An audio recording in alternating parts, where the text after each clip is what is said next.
this is coming from somewhere else. Because once you understand 10 years ago or 20 years ago, would we have thought we could send pictures and videos? This is the Jetsons that we're living in right now with our Yes, it phones, is. right? Except for the car. I'm really disappointed about the cars. Cars aren't flying now. They're going to be driving themselves soon, though. So we got that. They are going. now. Yeah. That's a whole They're other. just trying to convince people to let them. Yep, that's just it. But this wireless technology, we are basically I think that the human being is a form of technology that I think just became so advanced we call it biology. As simple as that sounds. But we're transmitting and we're receiving constantly.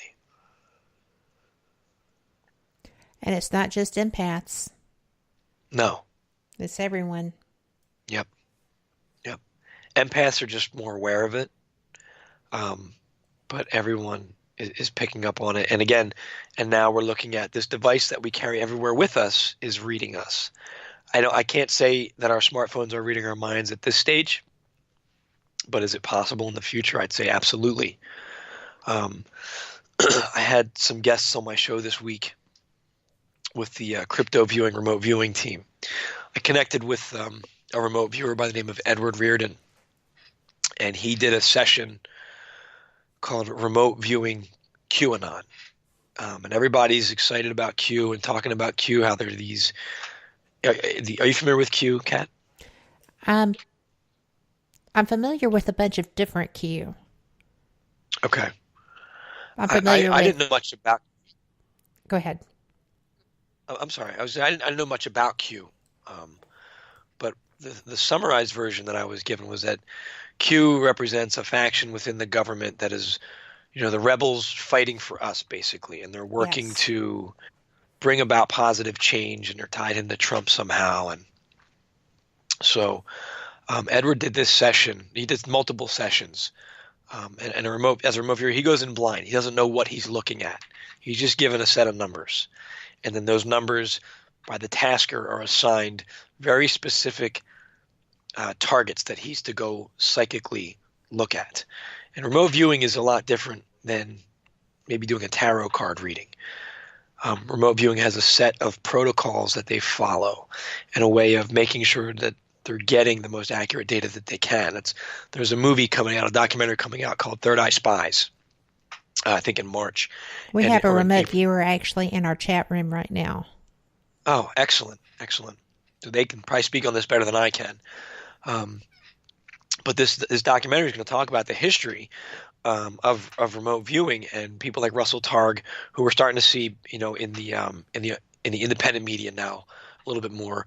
Hal Puthoff, who, these guys are with SRI, Stanford Research Institute, who founded the remote viewing program, and they worked with Ingo Swann, who they say is one of the world's most gifted psychics. And they developed this procedure that Stanford funded and the CIA funded for 20 years, most of which was classified. A lot of it's been declassified now. So you can actually read some of the declassified documents. There's some papers that were published early on that are declassified you can find them online through, I think, Russell Targ's website. Hal Puthoff, who was one of the founders of this program, he's in the news again as well with the To the Stars Academy, with the UFO disclosure stuff through the ATIP. So when I first started hearing this come out, and then they threw Hal Puthoff's name, he's a major player. He is a major player in what's been going on with all this stuff. See how everything connects. The more you start to look at it, the broader you get, the more data points you start seeing. Everything is related.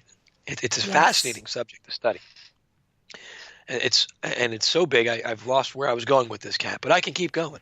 Well, you were talking about the set of protocols that the Q remote viewers were following. You brought me back. Thank you. I go on tangents sometimes. Oh, but wait a minute.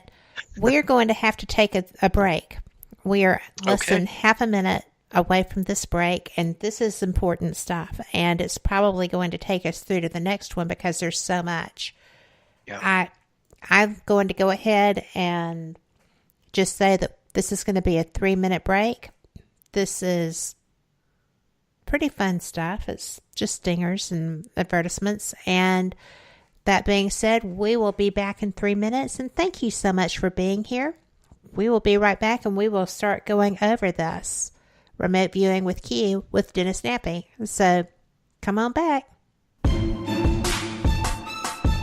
You are listening to WBHM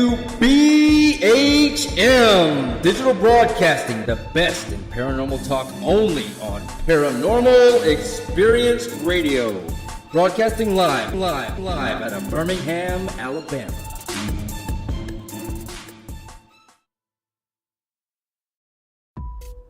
Since 1948, Fate Magazine has brought you reports of the strange and unknown, all of them true.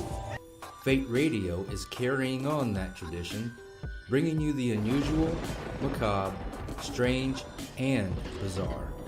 Join host Kat Hobson Sunday nights from 8 to 10 p.m. Eastern on WBHM Digital Broadcasting.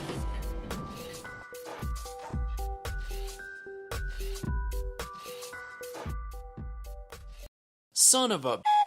Hey, son. Mother... Son? What are you doing? Hey, Mom. I'm getting ready to listen to Periscope Uncensored. By expanding your vocabulary. Well, it is uncensored. Son, the uncensored part of Periscope Uncensored is Jax and I getting down to brass tacks with all aspects of the paranormal. There's no fluff on our show. So, no off-color commentary? I didn't say that. Awesome! Son? I just hit my head. Oh boy, I'll go get you an ice pack. Catch Periscope Uncensored Thursday nights at 9 p.m. Eastern, only on WBHM Digital Broadcasting. You are listening to WBHM Digital Broadcasting. The best in paranormal talk radio.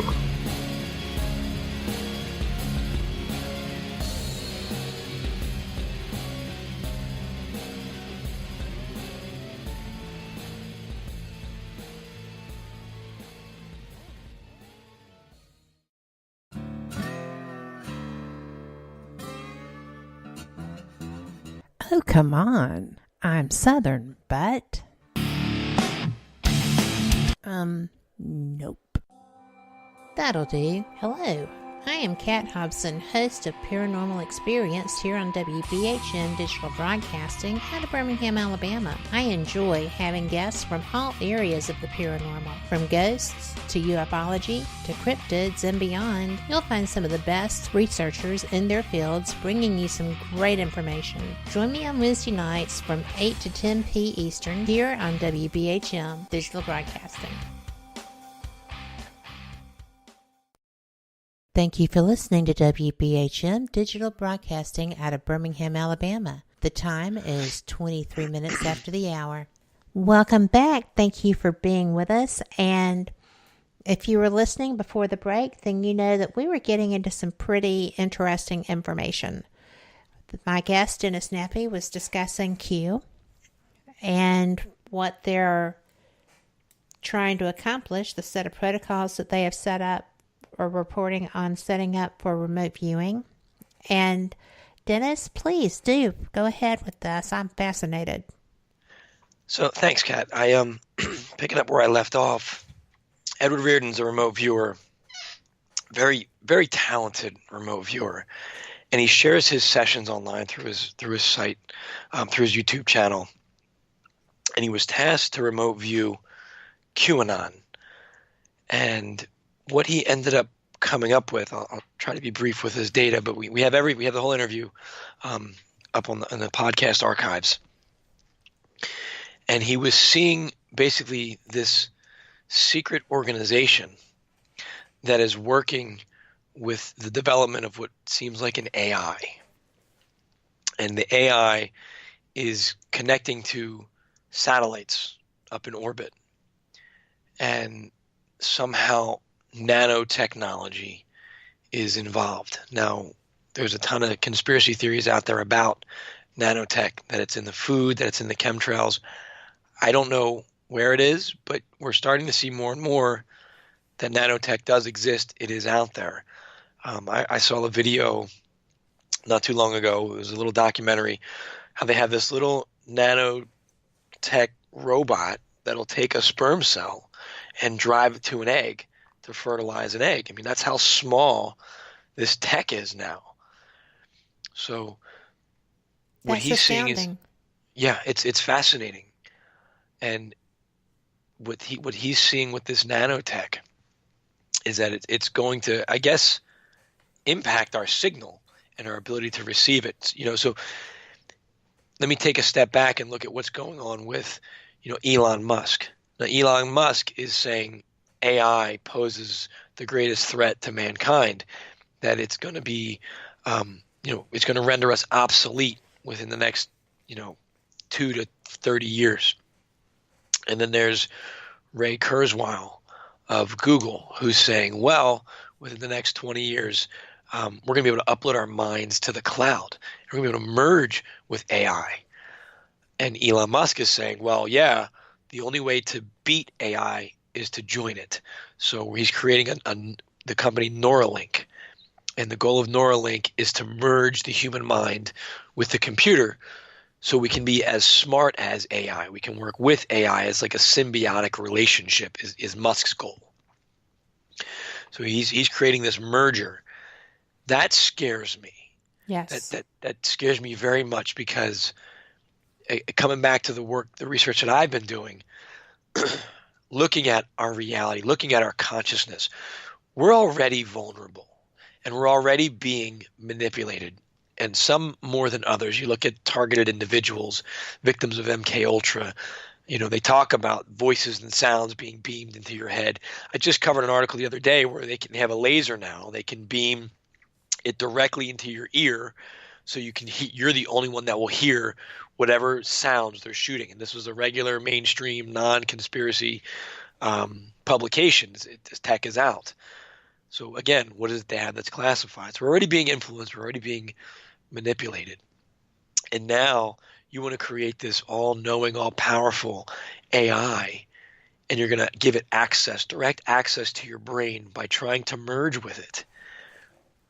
I'm afraid we're going to lose our autonomy. We're going to lose our freedom and really become a part of this hive AI mind. That scares me. That's not what I want to see.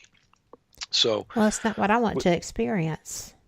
and again, I could argue that there's probably some positive things. I mean, you could probably have some great experiences with this AI in virtual reality. But I'd say then go look at the works of Bob Monroe, what he did through expanding his consciousness. Look at people who take plant medicine and the adventures they have through expanding their consciousness with plant medicine. But we're in control of that, or at least we have more control during those experiences. I think there's helping hands behind us with those experiences. But with AI, we don't know what we're going to get. Either the AI is in control or the person behind the AI is in control. There's a lot of movies about that. There's a whole lot. None of them work unknowns. out well for humanity. Exactly. So I have this research that I've been doing, and I'm looking at this and I'm tracking this developing, and Edward Reardon comes out with this target as he's remote viewing QAnon, and he starts seeing nanotechnology. He starts seeing the development of AI in secret and this satellite communication. And at one point he goes, oh my gosh, this feels like Skynet. Now, that's a buzzword for people that track AI, Skynet being from the Terminator movies. Right. It's the AI that became self-aware and launched a war, machines versus mankind.